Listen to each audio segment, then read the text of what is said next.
हा सुरू.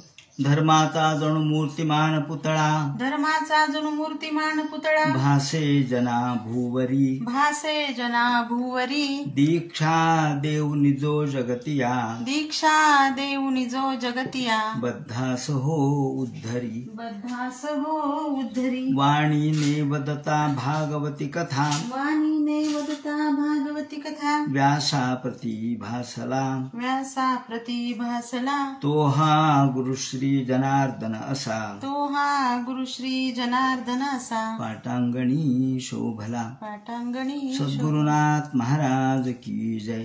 हरे नमः. नैमिषे निमिष क्षेत्रे ऋषय शौनकादयः सत्रम स्वर्गाय लोकाय सहस्र सममासत. भगवान वेदव्यास वर्णन करून सांगू लागले. याप्रमाणे पहिला श्लोक हा नमनाचा किंवा ज्याला आपण मंगलाचरणाचा म्हणतो तो झाल्यानंतर दुसऱ्या श्लोकामध्ये या भागवतातला आशय प्रगट केलेला आहे आणि तिसरा श्लोक हा श्रोत्यांच्याकडून केलेली अपेक्षा आहे आणि या भागवत ग्रंथाचं आस्वादन कसं करावं त्याप्रमाणे या भागवत ग्रंथाची जी निर्मिती झालेली आहे ती कशी झालेली आहे ते या ठिकाणी विवरण केलेलं आहे. चौथा श्लोक या ठिकाणी प्रत्यक्ष भागवताला प्रारंभ करतात. या चौथ्या श्लोकामध्ये ते म्हणतात नैमिष इति ब्रह्मणा विसृष्टस्य मनोमयस्य चक्रस्य नेमिः नैमिषे निमिष क्षेत्रे. नैमिष अरण्य. हे नैमिषारण्य म्हणजे काय? अनिमिष क्षेत्र आहे. नैमिषारण्य नैमिषे अनिमिष क्षेत्रे असा शब्द वापरलाय. हे त्यांनी वर्णन केलंय की नैमिष इति हे जे नैमिष काय तर ब्रह्मणा विसृष्टस्य मनोमयस्य चक्रस्य नेमी शीर्यते. ज्या ठिकाणी प्रत्यक्ष भगवंताच्या चक्राची नेमी थांबली. चक्र हे कशाचं चक्र आहे? मनश्चक्र, मनाचं चक्र. ज्या ठिकाणी मन शांत होतं. मन चंचल आहे, मन गतिमान आहे, मन पळणार आहे, पण मन ज्या ठिकाणी थांबतं ती जागा चांगली. आणि म्हणून भगवंतांनी जेव्हा डोळे झाकले आणि विचार केला की योग्य जागा कोणती, सगळे ऋषी शौनकादिक ऋषी भगवंताकडे आले आणि त्यांनी विचारलं की महाराज आम्हाला 1000 वर्ष तपश्चर्या करायची, आम्हाला कोणताही व्यत्यय येता कामा नये, आम्हाला कोणतंही अडचण येता कामा नये, आमचं मन पांगता कामा नये, तर कोणती जागा? तर त्यांनी सांगितलं ब्रह्मणा विसृष्टस्य मनोमयस्य चक्र. त्यांनी मनाचं चक्र फेकलं आणि हे मनाचं चक्र जिथे थांबलं, मन जिथे थांबलं, मनाला जिथे शांतता वाटली, मनाला जिथे समाधान वाटलं ते कुंठी भवती. शीर्यते इथे कुंठी भवती म्हणजे थांबलं, कुंठीत झालं. म्हणून या क्षेत्राला नाव काय पडलं? नैमिषारण्य. या ठिकाणी नैमिषारण्य असं नाव पडलं किंवा नैमिष क्षेत्र असं नाव पडलं. तन्ने मिशन नेमिषे मेव नैमिषम. वास्तविक ते नैमिष नेमिष असं नाव आहे. नेमी, नेमी म्हणजे चक्राची आरा म्हणजे नेमी, ज्या ठिकाणी थांबली त्यालाच नैमिष म्हटलं. आणि इथे नैमिषारण्य किंवा क्षेत्र म्हणून निर्माण झालं. याला अनिमिष क्षेत्र का म्हटलंय? अनिमिष इथे एक द्विखंड दिलेलं आहे. अनिमिष म्हणजे डोळ्याची पापणी, निमिष आणि अनिमिष. डोळ्याची पापणी लवणे याला निमिष म्हणतात. तो काळ आहे, क्षणापेक्षाही कमी, सेकंदापेक्षाही कमी असलेला काळ म्हणजे निमिष. या डोळ्याची पापणी लवते ना लवते तोच भगवंतानी एका राक्षसाचा वध या ठिकाणी केला, म्हणून याला अनिमिष क्षेत्र असंही म्हणतात. त्यांनी विवरण केलेलं आहे की भगवंतानी नैमिष अरण्यामध्ये एकदा विश्वाची नाभी या ठिकाणी आहे आणि वायव्य तंत्रामध्ये याचे विवरण केलेले आहे. ते म्हणतात की वराह पुराणामध्ये असं म्हटलंय की या ठिकाणी यज्ञ केले आणि यज्ञामुळे राक्षसांचा प्रादुर्भाव झाला, तेव्हा भगवंतांनी केवळ एका निमिषामध्ये या राक्षसाचा वध केला. गौरमुखम ऋषीम प्रतिभगत वाक्यम, गौरमुख नावाच्या ऋषीच्या द्वारे हे आपल्याला वराह पुराणामधलं सांगितलेलं आहे. गौरमुख ऋषींनी हे विवरण केलेलं आहे. वराह पुराणामध्ये गौरमुख नावाच्या ऋषींनी असं सांगितलं की केवळ एका निमिषामध्ये भगवंतांनी राक्षसाला ठार मारलं. अनिमिषा श्री विष्णू लुप्त दृष्टित्वात तस्य क्षेत्रे तथा चात्रेव शौनका दिवच नक्षत्रे स्मिन वैष्णवे वयमिती. म्हणून याला वैष्णव सर्व लोक निमिषक क्षेत्र नैमिषक क्षेत्र असं म्हणतात. याप्रमाणे आपल्या पुराणातले संदर्भ सापडतात. म्हणून अनिमिष म्हणजे देव, अनिमिष म्हणजे देव, कारण देवाला पापण्या नसतात. देव प्रत्यक्ष भगवान किंवा अमरगण यांचं रूप कसं ओळखायचं, तर देव यांचे पावलं पृथ्वी तलावर लागत नाहीत. ते पृथ्वीवरच्या पासून थोडे वरती असतात. त्यांची सावली पडत नाही, देवाची सावली पडत नसते आणि देवाला पापण्या नसतात. त्यामुळे या ठिकाणी अनिमिष असा शब्द वापरलाय. तो अनिमिष म्हणजे भगवान किंवा देव, आणि हे देवक्षेत्र तेव्हापासून झालं. त्याचप्रमाणे हे निमिषक क्षेत्र कोणतं आहे? निमिष म्हणजे क्षण, क्षणापेक्षाही कमी कालावधी. आपलं आयुष्य सुद्धा तेवढंच आहे. तसा जगाचा विचार केला, ग्रहमालेचा विचार केला, जगडव्याळ विश्वाचा विचार केला तर आपलं आयुष्य किती काय हो, बुडबुड्यासारखंच आहे, एक निमिषा एवढंच आहे. आणि म्हणून हे सुद्धा नैमिषक क्षेत्रच आहे. आपलं जीवन, आपलं शरीर हे देखील नैमिषक क्षेत्र मानावं लागेल. कारण हे नैमिषक क्षेत्र ज्या ठिकाणी क्षणभराचं आयुष्य आपल्याला प्राप्त झालेलं आहे, त्या क्षणभराच्या आयुष्यामध्ये आपल्याला स्वतःचं कर्तव्य पूर्ण करायचे. म्हणून हा देह सुद्धा एका अर्थाने नैमिषक क्षेत्रच आहे. नैमिषारण्यामध्ये जाऊन भागवत कथा ऐकणं हे जरी पुण्यकारक असलं तरी आपल्याच देहात ठाईच बसून करावे कीर्तन.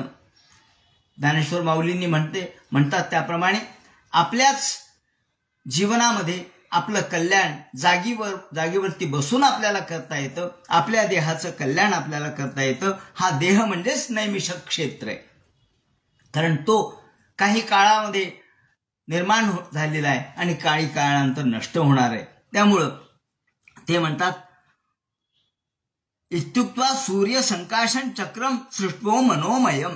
भगवंताचं मनोमय चक्र जिथे थांबलं, प्रणिपत्य महादेवं विसर्ज पितामहा तेपि हृष्ट तमाविप्राह प्रणम्य जगतां प्रभुम.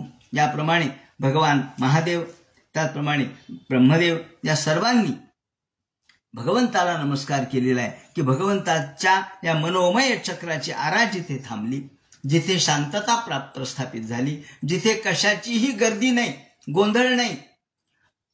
मोबाईल जरी जवळ असला तरी मोबाईल सुद्धा आपल्याला व्यग्र करतो. म्हणून असे काही ठिकाण आहेत की ज्या ठिकाणी मोबाईल सुद्धा त्याची रेंज येत नाही. ज्या ठिकाणी समर्थ रामदास स्वामींनी जिथे दासबोध लिहिला, 40 वर्ष रामदास स्वामी दासबोधाचा लेखन करत होते. ही शिवथर घळ असं त्याला म्हणतात. या शिवथर घळाला किंवा त्या घळीमध्ये रामदास स्वामी 40 वर्ष होते. तिथे दासबोधाचं लेखन त्यांनी केलं. आताही जरी आपण शिवथर घळला गेलो तरी तिथे मोबाईलची रेंज येत नाही. का? तिथे मोबाईलची रेंज पोहोचतच नाही. इतकी शांतता आहे तिथं. सांगायचं तात्पर्य असं, आपण इथं बसलो शांत वातावरणात आहे, पण मोबाईल येतो की नाही आणि आपल्याला अस्वस्थ करतो, अशांत करतो. काही वार्ता येतात, आपलं मन चलबिचल होतं, कोणाशी बोलतो, कोणाचे मेसेज येतात, काहीतरी वाचतं आणि आपण डिस्टर्ब होतो. आपण व्यत्यय आपल्यामध्ये येतात. परंतु नैमिषक क्षेत्र म्हणजे असं की ज्या ठिकाणी व्यत्यय येणार नाही, क्षणाचाही व्यत्यय कोणाचा येणार नाही, मन विदीर्ण होणार नाही, असं हे क्षेत्र आहे. म्हणून नैमिषे अनिमिषक क्षेत्रे, या नैमिषाला अनिमिषक क्षेत्र म्हटलं. अनिमिष म्हणजे देव. त्याचप्रमाणे दुसरा अर्थ पापणी लवते न लवते, तोच भगवंतानी राक्षसाचा वध केला म्हणून त्याला नैमिषक क्षेत्र असं म्हणतात. आणि नेमी म्हणजे आरा भगवंताच्या मनश्चक्राची थांबली म्हणून त्याला नैमिषक क्षेत्र म्हणतात. आणि आजच्या दृष्टीने विचार केला तर सगळ्या विश्वाच्या मध्ये जे केंद्र आहे, विश्वाचं केंद्र नाभी त्याला म्हणतात. विश्वाचं जे नाभी आहे, विश्वाचं केंद्र आहे, ते नैमिषक क्षेत्र आहे. आणि म्हणून या नैमिषक क्षेत्राला विशेष महत्व आहे. आपल्याला औंढा नागनाथ आपल्याला माहिती आहे, महादेवाचं ठिकाण आहे म्हणूनही माहित आहे. नामदेवांनी तिथं कीर्तन केलं आणि देऊळ फिरलं म्हणूनही आपल्याला माहित आहे. पण आज अमेरिकेतले लोक केवळ या ठिकाणी येतात. काय येतात? औंढा नागनाथला महादेवाचं दर्शन म्हणून येत नाहीत. ते म्हणतात या ठिकाणी सगळ्यात गुरुत्वाकर्षणाची शक्ती इथे, सगळ्या विश्वातल्या गुरुत्वाकर्षणाचं केंद्र हे कुठे आहे? तर औंढा नागनाथला आहे. त्याचं आता संशोधन चालू आहे, अभ्यास चालू आहे. म्हणजे विज्ञानाच्या दृष्टीने सुद्धा औंढा नागनाथ आपण अध्यात्माच्या दृष्टीने महत्व मानलेलंच आहे, पण आज विज्ञान देखील हे सिद्ध करतंय. आणि अमेरिकेतली सगळी टीम या ठिकाणी संशोधनासाठी आलेली आहे. काय असेल ती क्षेत्र, काय असेल ती क्षमता, सगळ्या विश्वाची नाभी तिथे आहे. ज्याप्रमाणे हे नैमिषक क्षेत्र तसंच आहे. ऋषय शौनकादया, या ठिकाणी सगळे नैमिषारण्यामध्ये, नैमिषक क्षेत्रामध्ये सगळे ऋषी आले, एकत्र झाले. कारण भगवंताचं या मनोरूपी चाक आणि त्याची आरा या ठिकाणी थांबली, भगवंताचं मन थांबलं. काही वेळेला असं घडतं की आपण म्हणतो कोणतं चांगलंय, कोणतं चांगलंय, हे चांगलंय का, ते चांगलंय का. वस्तू आपण विकत घ्यायला जातो किंवा एखादी गोष्ट पाहतो, मग कपडे घेतो आपण, उदाहरणार्थ काही साड्या पाहतो, हजारो साड्या तो दाखवतो आणि एका साडीबद्दल आपल्या किंवा एका कपड्याबद्दल आपलं मन बसतं, बस हे पाहिजे. का? आता बाकीचं सगळं बाजूला ठेवा, मला एवढी साडी दाखवा, एवढा कपडा दाखवा. हे काय झालं? आपलं मन तिथं बसलं. तसं मन थांबलं. कोणाचं? भगवंताचं. ज्या ठिकाणी भगवंताचं मन थांबलं ती जागा म्हणजे हे नैमिषारण्य, नैमिषक क्षेत्र. त्याच्या मागं पूर्वीचेही अनेक संदर्भ आहेत आणि गौरमुख नावाच्या ऋषींनी त्याचं वर्णन केलेले वराह पुराणांतर्गत. या दृष्टीने इथे यज्ञयाग झालेले होते, राक्षस नष्ट झालेले होते आणि म्हणून हे पुण्यकारक क्षेत्र आहे. त्या ठिकाणी सगळे ऋषी आले. कोण कोण ऋषी आले? शौनकादया. शुक हे नंतर आलेले आहेत, परंतु आधी शौनक आलेत. शुकाचार्याचा परीक्षितीचा संवाद नंतर झालाय, पण आधी शौनक आणि सूत यांचा संवाद झालेला आहे. तेव्हा शौनकादिक ऋषी या ठिकाणी आले. शौनक म्हणजे काय? शौनक नाव का पडलं? ते म्हणतात शौन म्हणजे विवेक दृष्टीने पाहणारा, त्याला शौन असं म्हणतात. टीकाकारांनी असं म्हटलंय या ठिकाणी श्रीधराचार्यांनी, शौनः सर्व विवेक दृगिती लीलावत्याम शौन एव शौनको भगवत भावरसिको मुनिवराः. शौनक म्हणजे भगवंताचं भक्ती करणारे ऋषी होते. भक्ती करणारे, भगवंताच्यावरती अतीव प्रेम करणारे हे ऋषी होते शौनक. आणि शौन म्हणजे विवेक दृष्टीने पाहणारा असे हे होते. त्यामुळं या शौनकाला विशेष महत्व प्राप्त झालं. आणि शौनक हे मुख्य आहेत. बाकी इतर ऋषी होते, परंतु शौनकाचा उल्लेख मुद्दाम केलेला आहे. आणि हे शौनकादिक ऋषी एकत्र आल्यानंतर त्या नैमिषारण्यामध्ये एकत्र आले. अरण्येस्मिन् तत्वेन तन्नय नैमिषारण्य संज्ञितम्. उवाच निमिषेणे दम निहितम दानवम बलम. ज्या ठिकाणी सगळ्या राक्षसांचा नाश झाला ते हे निमिषक क्षेत्र, त्याला अरण्य म्हणतात. त्या ठिकाणी हे सगळे लोक जमा झाले. भविष्यत यथार्थम ब्रह्मणा नाम विशेषगमिति अनिमेष श्री विष्णू लुप्त दृष्टित्वा तस् क्षेत्रे तथा चात्रैव शौनकादिक सर्व ऋषी जमा झाल्यानंतर त्यांनी सत्रम स्वर्गाय लोकाय, आता सत्र करायचं ठरवलं. सत्र म्हणजे एक अनुष्ठान, थोडक्यात सत्र म्हणजे अनुष्ठान. हे अनुष्ठान करायचे. हे कशासाठी करायचे ते म्हणे 1000 वर्षाचं अनुष्ठान करायचे. पण कशासाठी करायचे? स्वर्गाय लोकाय. आता स्वर्गाय लोकाय म्हणजे काय? स्वर्गप्राप्तीसाठी नाही. स्वर्गाय लोकाय म्हणजे स्वर्गप्राप्तीसाठी नाही. मग काय म्हणतात? स्वर्गामध्ये ज्याचं गायन केलं जातं अशा भगवंताचं अधिष्ठान, अशा भगवंताचं अनुष्ठान. स्वर्गात ज्या भगवंताचं गायन केलं जातं, वर्णन केलं जातं, स्वर्गाय. स्वर म्हणजे स्वर्ग, गाय म्हणजे ज्याचं गायन केलं जातं. सत्रम स्वर्गाय लोकाय, ज्या ठिकाणी स्वर्ग लोकामध्ये ज्या भगवंताचं गायन, पूजन, मनन, चिंतन स्वर्गाधिक देव करतात, स्वर्गातले देव करतात, त्या भगवंताचं अनुष्ठान या ठिकाणी 1000 वर्ष करायचं ठरलं. सहस्र सममासत. आणि मग याप्रमाणे विचार केला आणि हे सगळे शौनकादिक ऋषी तिथे एकत्र आले. आणि एकदा असंच, यावेळेला अजून सूत आलेले नव्हते, सूत महाराज नंतर आलेत.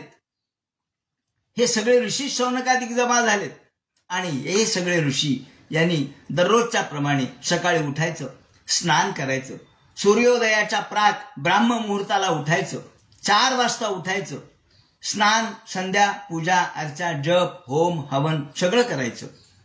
तर एकदा तू मुनयः प्रातर्हुत हुताग्नयः. प्रातर्हुत हुताग्नयः इथून कथेला सुरुवात केलेली आहे.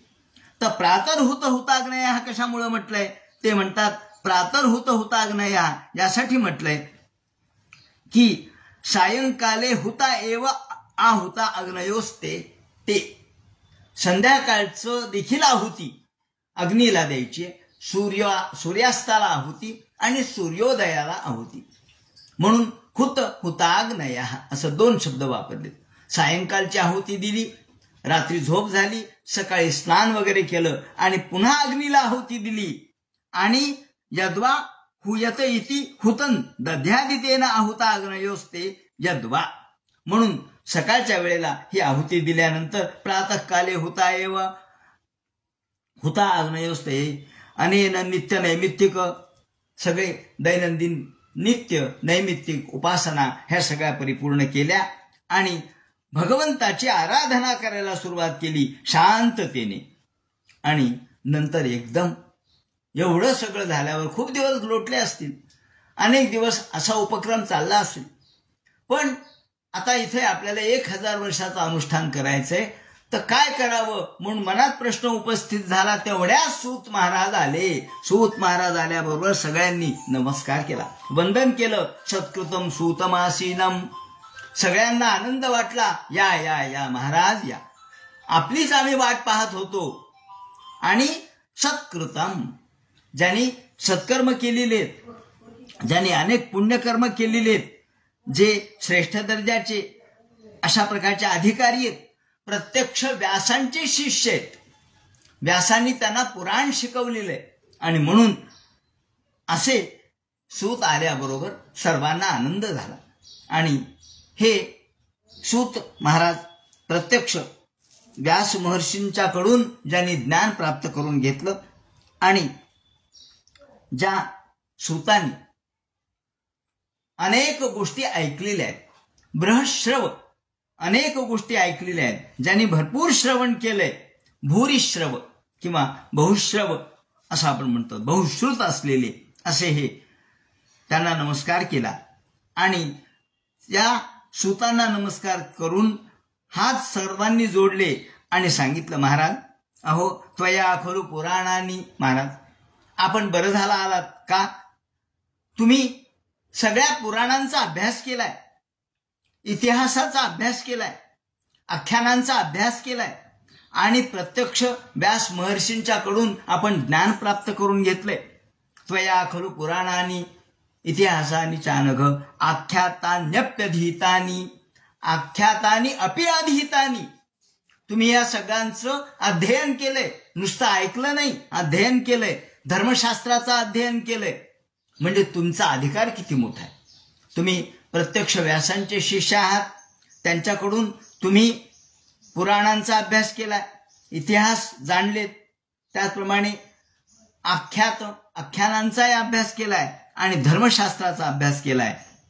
तेव्हा या सर्वांचा अभ्यास तुम्ही केला, तेव्हा आम्हाला असं वाटतं की आमची विनंती आहे की तुम्ही आम्हाला ज्ञान सांगावं, तुम्ही आम्हाला पुराण सांगावं. अनेन नित्यनैमित्तिकम हो. आम्ही सगळे नित्यनैमित्तिक कर्म करून या ठिकाणी आपलीच वाट पाहत आहोत. म्हणून हात जोडलेले आहेत. विविधी शतानर्था. आता त्वयेति त्रिभी लोकैः इतिहासो महाभारतादि सहितानी. इतिहास म्हणजे महाभारत, भारताचा अभ्यास केलाय तुम्ही, महाभारत शिकलात आणि न केवळ मधितान्यपीत्वा ख्यातन्यपी. केवळ एवढंच ऐकलं नाही तर त्याचा अभ्यासही केलाय, त्याचप्रमाणे व्याख्यानही दिलेली आहेत. आणि म्हणून तुम्ही सर्व धर्मशास्त्रामध्ये श्रेष्ठ आहात. आम्हाला असं वाटतं की आपण आम्हाला उपदेश करावा. आम्ही आपलं पुराण ऐकण्यासाठी बसलेलो आहोत. तुम्ही विदुविदाम श्रेष्ठ, तुम्ही सगळ्या विद्वानात श्रेष्ठ आहात. विदुषांमध्ये श्रेष्ठो व्यासो या निवेद. तुम्ही व्यासांच्याकडून सगळं अध्ययन केलंय. यानी वेदविदाम श्रेष्ठो भगवान बादरायण. ज्या भगवान बादरायण, भगवान व्यास हे ज्ञानी तर आहेतच, परंतु ते सगळ्या वेदांमध्ये श्रेष्ठ आहेत. वेदांवर भाष्य केलंय, उपनिषदांवर भाष्य केलंय, ब्रह्मसूत्रावर भाष्य केलंय, ब्रह्मसूत्र रचलेत. तेव्हा अशा बादरायणाचे आपण शिष्य आहात. आणि अन्येच मुने सूत परावर विदो विदुः. आपण परावर, पर म्हणजे पर आणि अवर असे दोन शब्द आहेत. तुम्ही हेही जाणता, दृश्यही जाणता आणि अदृश्यही जाणता. व्यासांचं तुम्हाला कृपा असल्यामुळे तुम्ही सर्व जाणता. तुमच्यावर व्यासांचा अनुग्रह झालाय, तुम्ही व्यासा इतकेच तज्ज्ञ आहात.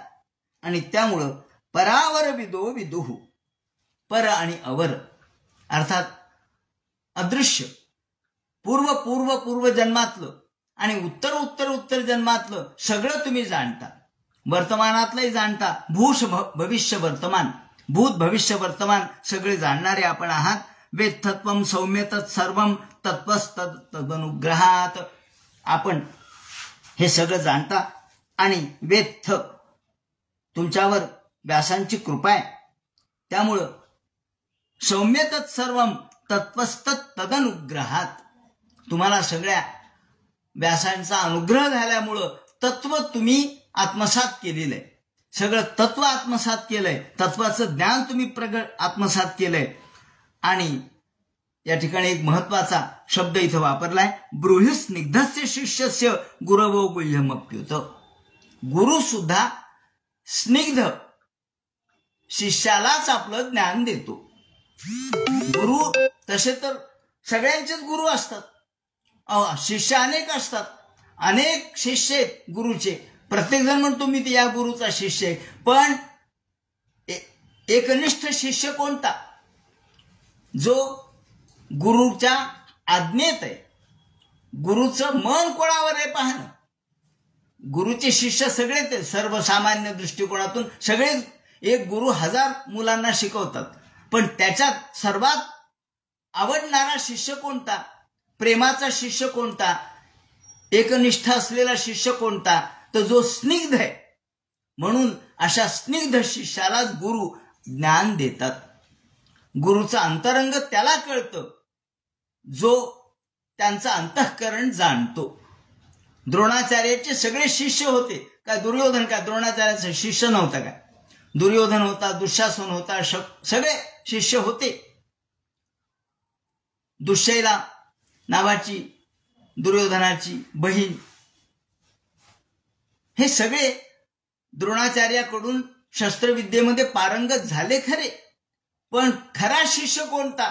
युधिष्ठिरही होता, भीमही होता, पण अर्जुन, आपण म्हणतो द्रोणाचार्याचा शिष्य कोण? अर्जुन. का हो? बाकीचे नाहीत का? आहेत ना.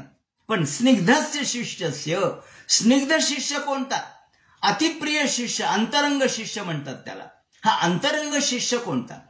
ज्याला त्याचं गुह्य कळतं, ज्याला त्यातलं अंतःकरण कळतं, त्यांना काय म्हणायचे हे ज्याला कळतं, तो खरा शिष्य. या ठिकाणी शिष्य सगळेच आहेत सामान्यतः, पण विशेष शिष्य कोणता? ते म्हणतात ब्रूयु स्निग्धस्य शिष्यस्य. जो स्निग्ध आहे, जो अंतःकरणाने त्याच्याशी एकरूप आहे, गुरुशी. गुरु आणि शिष्य यांचं अंतःकरण जेव्हा एक होतं, गीतेमध्ये म्हटलंय ना, गीतेमध्ये जेव्हा भगवंतांनी सगळं ज्ञान सांगितलं अर्जुनाला, त्यावेळेला अर्जुनाचं आणि कृष्णाचं मन एक झालं.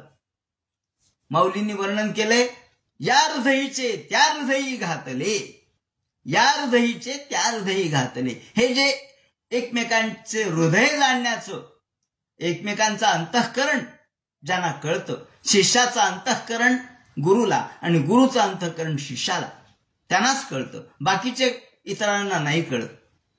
कारण शब्दात गुरुला काय म्हणायचंय हे एखाद्यालाच कळू शकतं, जो त्याचा निकटचा शिष्य आहे त्याला कळू शकतं. म्हणून ब्रूहि स्निग्धस्य शिष्यस्य गुरवो गुह्यमप्युत. गुरु त्यालाच ज्ञान देतात, गुरु त्यालाच गुह्य, अत्यंत सूक्ष्म गुह्य, कुणालाही न कळणार असं ज्ञान त्यालाच देतात, जो त्याचा अंतरंग शिष्य आहे. द्रोणाचार्यांनी आपल्या मुलाला सुद्धा परिपूर्ण अर्थाने हे ब्रह्मास्त्र शिकवलं नाही, पण ब्रह्मास्त्राचं ज्ञान फक्त अर्जुनाला दिलं. द्रोणाचार्यांनी आपल्या मुलाला अश्वत्थाम्याला फक्त हे ब्रह्मास्त्र कसं फेकायचं एवढं सांगितलं, कसं टाकायचं एवढं सांगितलं, पण त्याचा उपसंहार सांगितला नाही, तो त्यांनी समजूनही घेतला नाही. पण अर्जुनाने मात्र कसं टाकायचं आणि कसं उपसंहार करायचा हे शिकून घेतलं. का? तर तो त्यांचा अंतरंग शिष्य होता. अंतःकरण त्या शिष्याचं तो जाणत होता, गुरु. आणि म्हणून गुरु आणि शिष्य यांचं नातं कसं असावं, तर त्यांचं नातं स्निग्धतेचं असलं पाहिजे, प्रेमाचं असलं पाहिजे. अत्यंत अंतःकरण ओलावा अंतःकरणामध्ये असेल तरच गुरु त्या शिष्याला ज्ञान देतो. तत्र तत्रांजसायुष्मन भवतां यद्विनिश्चितम. आणि म्हणून तुम्ही या ठिकाणी गुरुकडून ज्ञान घेतलेलं आहे आणि हे ज्ञान तुम्ही आत्मसात केलंय, मोठ्या प्रेमाने आत्मसात केलंय. आणि म्हणून तुम्ही प्रेम अंतरी निर्मळ वाचेचा रसाळ असे तुम्ही असल्यामुळं गुरु गुह्य तुम्ही आत्मसात केलंय. तेव्हा आपण फार ग्रंथाध्ययन केलेलं आहे, ग्रंथा वाचून कोणतं साधन करावं ते सांगा. आणि म्हणून तत्र तत्रांजसायुष्मन भवता यद्विनिश्चितम पुंसाम एकांतत श्रेयंतन न शंसितुमर्हसि. या ठिकाणी सगळे शौनकादिक ऋषी प्रार्थना करतात, महाराज आम्हाला तत्र तत्रांजसायुष्मन भवता यद्विनिश्चितम, तुम्ही सगळं अभ्यासलंय, परंतु आम्हाला हे सगळं आता अभ्यासायला वेळ नाही. अहो किती ग्रंथ आहेत, किती शास्त्र आहेत, एक एक शास्त्र अभ्यासायचं तर 12-12 वर्ष जातात. मग एवढे सगळे शास्त्र, 6 शास्त्र, 4 वेद, उपनिषद कसे अभ्यासावेत? त्यापेक्षा आम्हाला म्हणजे सामान्य माणसाला, या ठिकाणी सामान्य माणसाची, इथून पुढे येणारं कलयुग अत्यंत वाईट आहे. या कलयुगामध्ये लोकांना वेळ नसणार आहे, लोकांच्या जवळ वेळ नाही. ज्यांच्याजवळ वेळ आहे त्यांना सवड मिळत नाही, ज्यांच्याजवळ सवड आहे त्यांना आवड नसते. अशा सगळ्या गोष्टी असल्यामुळं आणि अनेक लोक अनेक व्यापातापामध्ये गुंतलेले आहेत. तेव्हा त्यांची शारीरिक प्रकृतीच बरी नसती, कधी पायानेच चालता येत नाही, कधी गुडघ्यानेच उठता येत नाही, कधी डोळ्यानेच दिसत नाही, कधी कानानेच ऐकू येत नाही, कधी सगळं आहे पण या संसारातून सुटकाच होत नाही. कारण व्यापताप एवढे सगळ्यामध्ये गुंतलेलं आहे मन.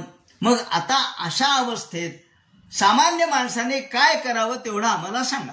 पुंसाम एकांतात श्रेय, तुम्ही आम्हाला एकच एक असं सांगा की एवढं कर म्हणजे सगळं होऊन जाईल. भगवंताची आम्ही भक्ती कशी करावी, कोणकोणते शास्त्र अभ्यासावेत, आणि या सगळ्या शास्त्र अभ्यासायला आता वेळ नसल्यामुळं, आणि वेळ असला तरी कळत नसल्यामुळं, वेळ आहे पुस्तक वाचनालाही वेळ आहे, पुस्तक कळले पाहिजेत ना. शास्त्र इतकं सोपं नाही. शास्त्राच्या शब्दांचा अर्थ कळणं, त्याला गुरु पाहिजे, त्याला ज्ञान पाहिजे, त्याला सगळ्या प्रकारच्या सोयी उपलब्ध पाहिजेत. मग एकांतत श्रेय, आम्हाला एकच एक असं श्रेय सांगा. श्रेय म्हणजे प्रेय म्हणजे सांसारिक इच्छा पूर्ण करणारी गोष्ट, आणि श्रेय म्हणजे पारमार्थिक इच्छा. अर्थात आम्हाला आमचं आत्मकल्याण करण्याचं साधन सांगा. सामान्य माणसांनी आत्मकल्याण कसं करावं ते आम्हाला सांगा. तन्न शंसितुम अर्हसि, ते आम्ही सर्व आपल्याकडून ऐकण्याची इच्छा आहे आम्हाला. आता इथून पुढे लोक मोठे अडचणीत येणार आहेत. श्रेय म्हणजे अभ्युदय आणि निश्रेयस असे दोन असतात. तेव्हा आता साधनं खूप आहेत, पण एकच एक साधन सांगा. श्रवण कोणतं करावं, कसं करावं ते आम्हाला सांगा. प्रायेण अल्पायुषा सभ्य कला विस्मिन युगे जना. आता कलयुग अजून सुरू व्हायचंय, अशा वेळेला अजून त्याचे नुसते प्रारंभीचे लक्षण दिसत आहेत. जसं सूर्य उगवायचा आहे अजून, पण अजून थोडं फटफटलंय. मग आपण म्हणतो आता थोडं उजाळल्यात दिशा, आता सूर्योदय होणार. हे जसं आहे तसं सुरुवात झालीये. कशाला? कलयुगाला. आता येणारच आहे. 1000 वर्षाचं तपश्चर्या करायची, याच्यानंतर कलयुग येणार आहे. मग कलयुगामध्ये लोकांचं आयुष्य कमी असणार आहे. लोकांना आधी आहेत, व्याधी आहेत, उपाधी आहेत, या सगळ्या गोष्टी लोक यांनी त्रस्त झालेले आहेत. अनेक प्रकारचे रोग आहेत, राई आहेत, आणि अल्पायुषी आहेत. आपण जसं 1000 वर्ष आम्ही अनुष्ठान करतो, तसं लोकांना 1000 वर्ष आयुष्य कुठं असणार आहे हो. कसं तरी 60, 70, 75 पर्यंत जगतील. आयुष्य कमी, आजारपण जास्त, बेजारी जास्त. मग कलियुगातल्या लोकांना प्रायेण अल्पायुषा सभ्य कला विस्मिन युगे जना मंदा सुमंद मतयो मंद भाग्याह्युपद्रुता. लोकांचं भाग्यही मंदच असणार आहे. काय बहु भाग्यवान कोणी नसणार, भाग्यशील कोणी नसणार. भाग्य माणसाचं हिरावून घेतलं जाईल, आणि मग निर्भागी, दुर्भागी अशा प्रकारचे लोक, कमनशिबी थोडक्यात आपण म्हणतो तसे. आणि मंदास सुमंद मतयो, अत्यंत निर्बुद्ध, मंदापेक्षा मंद. एखादा मुलगा असतो वर्गामध्ये, त्याला काही शिकवलं तरी येत नाही. सगळे मुलं पटापट गणित करतात, आणि ज्याला काहीच येत नाही, का रे काय झालं, जमच ना हो गणित, सूत्रच आठवण. काल तुला पाठ करायला सांगितलं ना, विसरलो. सूत्र पाठ नसलं की गणित येत नाही, गणित नसलं की पोरं जातात पुढं आणि हा पडतो माग. पाढे पाठ नाहीत, सूत्र पाठ नाहीत, मग गणित कसं येईल. मग त्यातून तो मागं पडतो, मागं पडला की ढ, आणि त्याची सगळी गणना आहे. ढ पोरगा आहे हा, याच्याकडे दुर्लक्ष करा. ढ आहे, त्याला काही येत नाही, त्याला कितीही शिकवा, डोकं आदळा, डोकं फोडा, त्याला काही येत नाही, म्हणून लोक त्याकडे दुर्लक्ष करतात, आणि तो तसा ढ राहतो.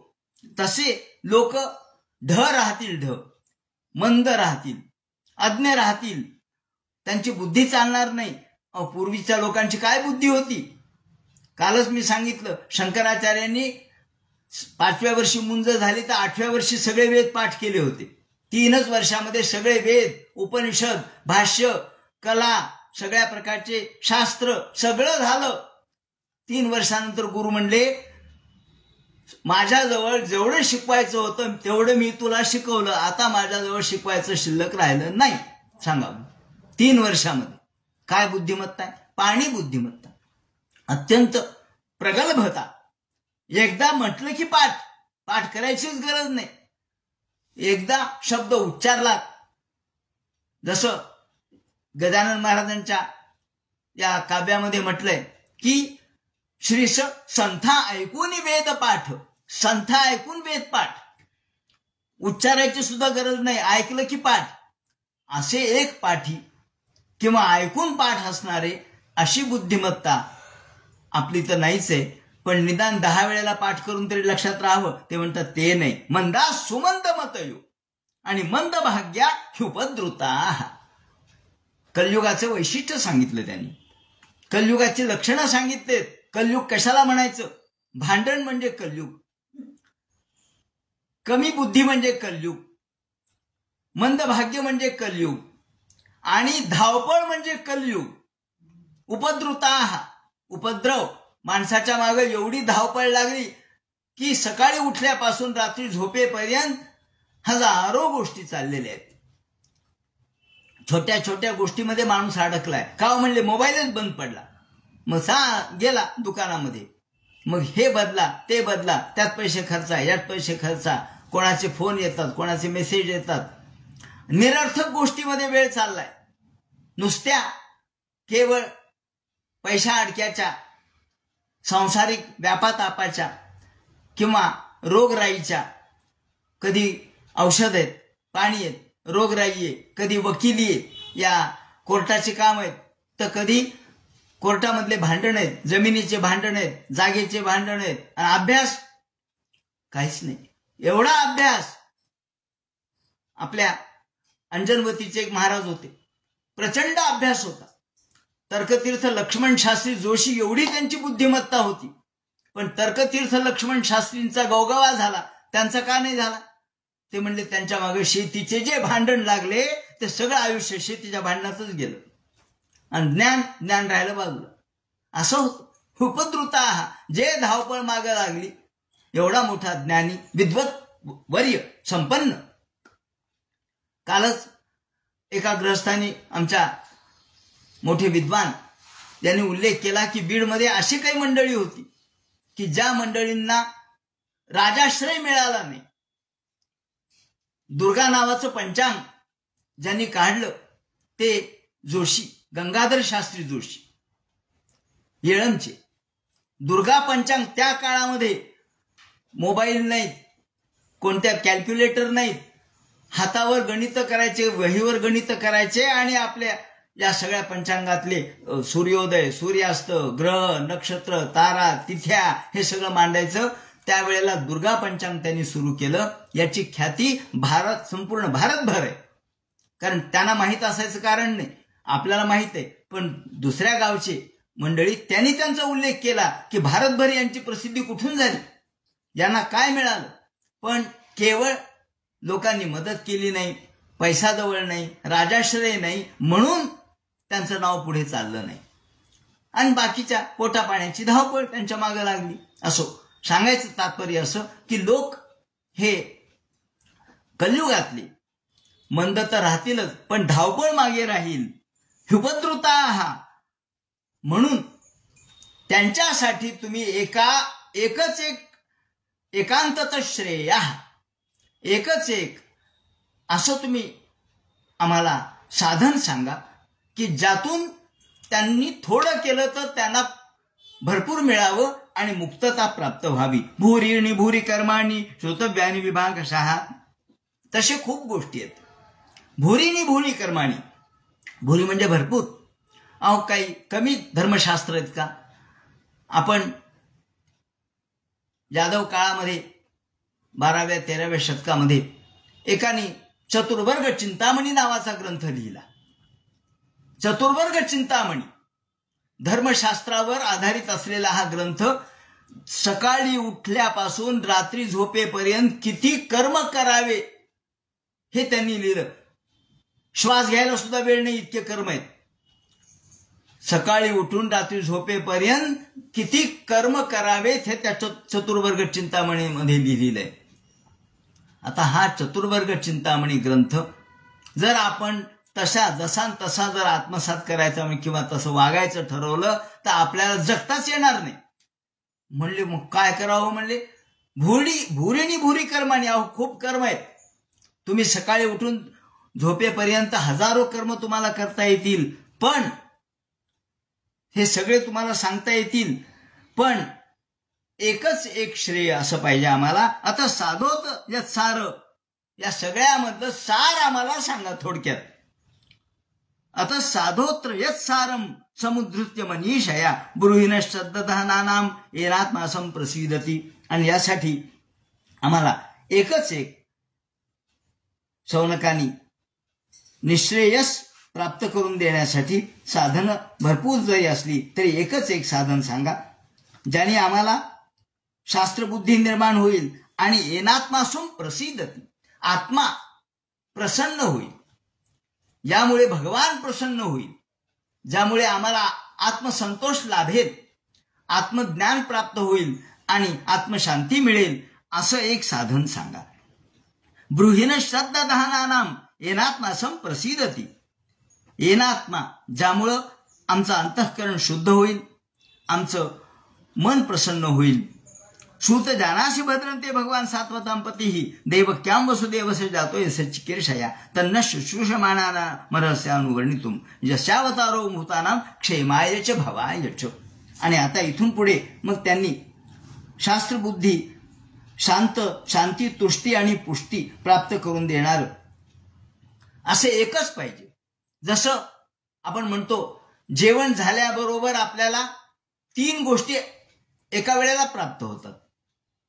जेवण झालं, एका घासानेच आम्हाला तुष्टी, पुष्टी आणि शांती या 3 गोष्टी प्राप्त होतात. मनशांती प्राप्त होते, तुष्टी म्हणजे आनंद होतो आणि पुष्टी म्हणजे बलही प्राप्त होतं.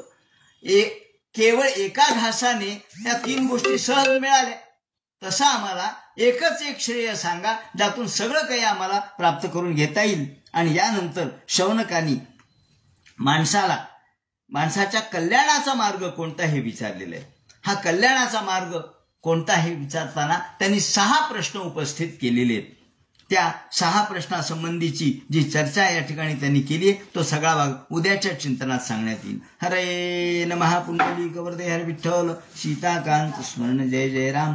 पार्वती पते हर हर महादेव. श्रीमज्जनार्दन गुरुमूर्तये नमः. हरे